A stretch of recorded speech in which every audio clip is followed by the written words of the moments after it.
If you need access to recording or just joining us, just let me know that and I can get that. Donna Dakota, you're up first. Go ahead.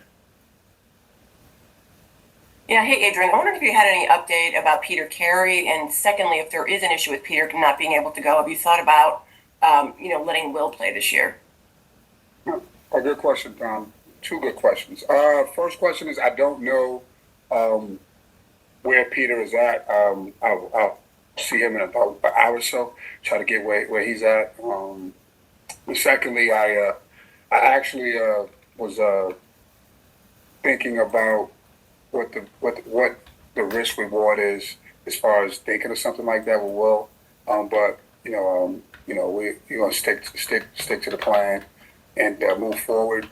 I think we have to do. I think Lanier's gonna have to play a little bit more, and obviously, hopefully, Peter can get back as quick as possible. Okay, does Munir have any kind of what is Munir's health situation?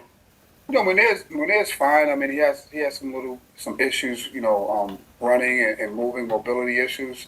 But for the most part, he's trying. He's toughing it out. He's fighting it through. And he's been biting at the chomp to get his opportunity. So this will be a chance for him to get his opportunity. All right, thank you. You're welcome. But next to Henry O'Brien. Morning, Adrian. Just a question on just the lineups in general. Will we see Kyle Cuff over the next few days? And just with this 6-man or 7-man lineup this past few games, how sustainable is that for the rest of the season? No, it's a good question. Me and Kyle, we talked yesterday. I do plan to get Kyle out there. Again, that's always a plan. But obviously, right now, it's probably more. We need it. Our bodies, we're down on bodies, and these guys are logging minutes, a lot of minutes. So at the end of this, we're getting towards this final stretch. I want guys as fresh as possible. So we definitely have to get them in there. Go next to James Zuba. Yeah, Adrian, I just wanted to ask about the rebounding. Obviously, you guys are down some key players, have faced some good rebounding teams, hung with Clemson in the second half, but is there anything that can be done at this point, kind of with the rebounding, and how do you maybe keep that to single digits? Yeah, so it's what we work on, and we're talking about it. It's a good point. Again, I thought the first half of the Clemson game, a lot of the reason why the rebounding numbers was, so the difference was so big is that I thought it was just the first half. Our shot selection wasn't great, so. They got a bunch of rebounds. Like you said, the second half, we battled better because I thought we took better shots. I thought so some of that has to factor in. We got to do some stuff better offensively.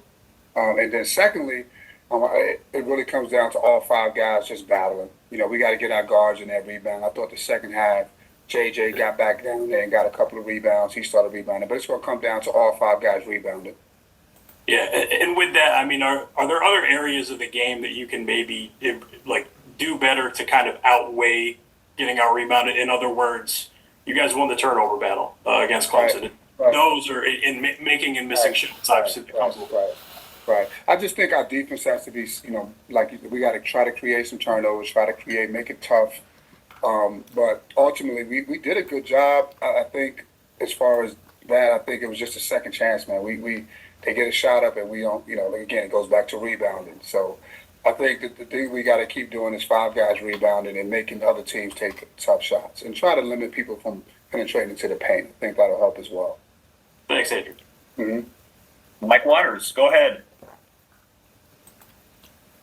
Adrian, I was wondering, 3 of the last 4 teams have shot over 60% against you. Earlier in the year, it seemed like the team was playing a little bit better on defense. What's not happening for you over the last couple of weeks defensively? I think it's one. The last couple of games, we played probably against the 3 most physicalist teams, and score so much around the basket. Louisville, they pound the ball, they get it inside. Physical team, that's a tough team for us right now, especially with our numbers. Clemson, physical. PJ Hall, Ian Shufflin. Those guys, Godfrey, those guys want to the glass. So I think, some of that is, the opponent that we've played, and obviously our numbers are down a little bit. So I think that has something to do with it. But ultimately, Well, we get people, we turn people over. We're still turning people over. I don't think we've done a good job of capitalizing on our turnovers, just like we were in the beginning of the year. And also, I just think we have to do a better job of five guys rebounding. We got to gang rebound. We can't just leave it on the leak, or Quadir. Or, we're just throwing out names, but in particular, Malik, we all have to get down there and rebound. Chris Idell, go ahead. Hi, Coach. This is Chris Idell from Hermanton Radio in Baltimore. Talk about the month of February. What do you guys got to do to get ready for the stretch run going into March? Oh, it's a lot of things we got to do. No, I think the one thing is we got to really concentrate as we move forward. Rebounding is going to be the main thing on the defensive end, keeping people in front. Again, teams are shooting a high percentage, so we got to do a better job of keeping people out the lane, and then we got to finish. We got to finish the possession off with a rebound. So rebounding, offensively, taking better shots and taking care of the basketball. Those are the things that we're really focusing on it down this last stretch. And if I could follow up real quick, talk about your first full season there at Syracuse, taking over Jim Boeheim. What are you learning as head coach that you learned from him, watching him for years? I think the one thing I've learned is, staying consistent with your approach, with your team, being able to bounce back, good wins, good losses. Good wins, bad losses, whatever it may be. Just being able to turn the page and get prepared for the next game. Thanks, Coach. Last question will come from Kip Coons. Go ahead, Kip. Hey, good morning, Brett. Specifically, you've got North Carolina tomorrow night. What challenges does the first place team in the league pose for you guys, considering that you didn't fare well on their floor? How can you make up some of that gap? I think the first thing on the offensive end, we got to take care of the ball. We had too many turnovers down there and allowed those guys to get out and transition.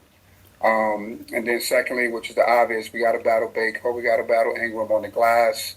Try to, battle them and try to limit them and try to make RJ work for some shots. Try to make him work for some shots and try to locate him. And everyone's tried to do that. They haven't been successful with that so far this year. But I think the biggest thing is really for us, we got to take care of basketball, limit them their transition, and try and battle on the glass. Thank you for the time. Appreciate it. We'll see you next week. Thank you, guys. Take care.